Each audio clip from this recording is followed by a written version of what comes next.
hello there, and welcome to Fangirling with the Faulkners. Today, we will have a vocab lesson. Now, this vocab is most often seen in its natural habitat, Tumblr, but sometimes you may encounter it as you're walking the streets. I don't know, sometimes there's an overlap into Facebook. If you could all take out your notebooks. Shipping or to ship. It is, it's a verb.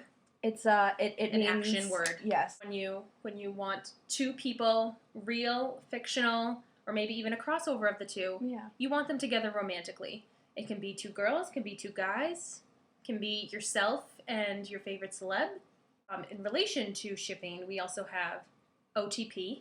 OTP, which is your one true pairing.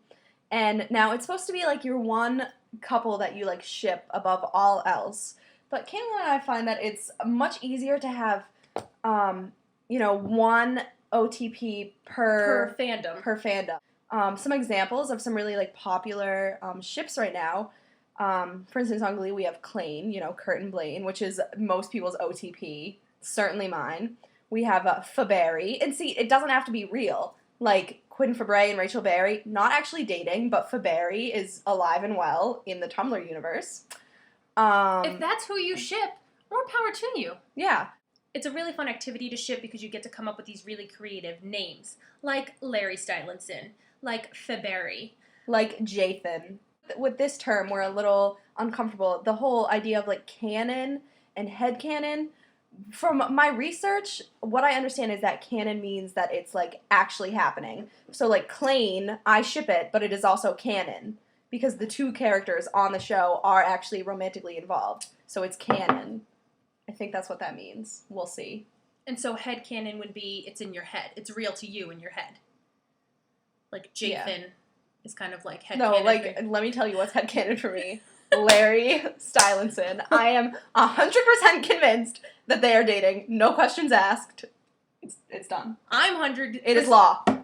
I'm 100% convinced that Chris Colfer and Darren Criss are actually dating. That too. It's got to be happening. Yeah, they're getting kind of like touchy-feely. And I love it. We're all about it. We support the movement. Yeah, we fully support it. Now, I'm sorry, do you need to see my notes? Oh yeah, I don't mind sharing. I just wanted to review. All right, I'm up to speed. So this word is feels. And basically what it means is you just have so many complicated emotions that you don't have the time or the emotional capacity to describe what you're feeling. So you just put it all into this one word. I'm sorry, I'm having some feels. This next phrase, be careful trying to use it like out in the real world because it may be It's a little touchy. Ovaries. Specifically the exploding of such organ.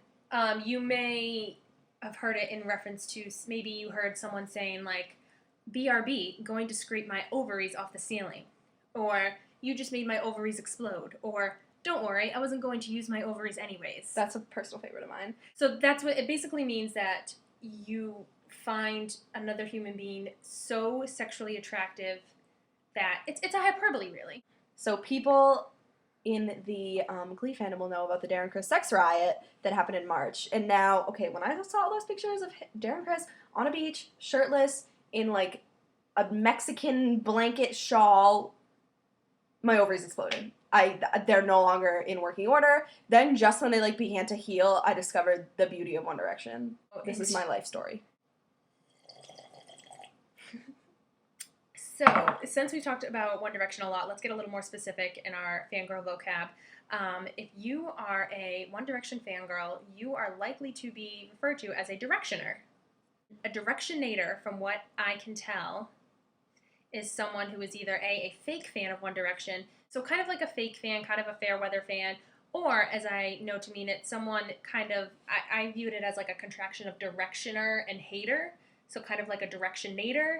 Sometimes it can be hard to differentiate between a directioner and someone that's hating on One Direction because most One Direction fans want them to be together. If you hear someone be like, oh, One Direction's gay, you don't know if it's a fan being like, oh my god, I want them to get married, they're all homosexual, I want them to be in love. We love it. Or if someone being like, we support the movement. Yeah.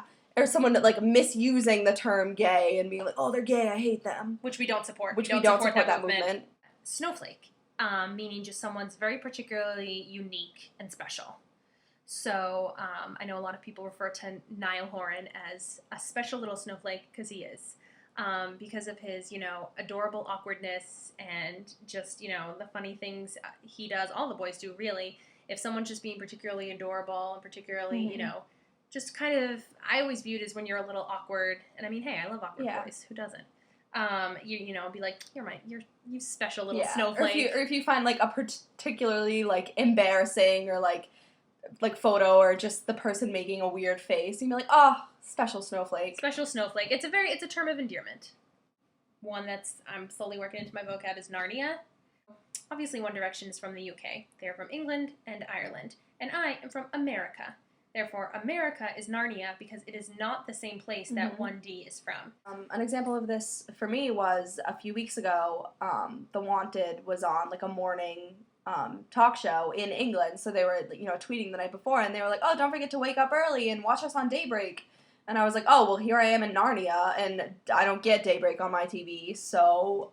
I'm sorry, I don't live in Britain. I don't get that channel.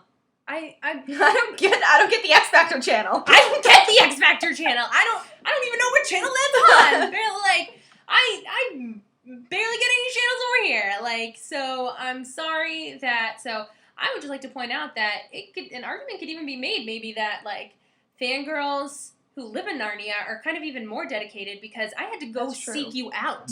That's true. I spent hours searching videos on YouTube. Oh, in Narnia, you're more dedicated because you have to seek it out. It doesn't come to you, you go to it. Yeah. I couldn't. Fangirling late into the night. Which is my life. Basically. I'm here for you, girl. What? I said I'm here for you, girl. You're a child of my heart. You're a child of mine.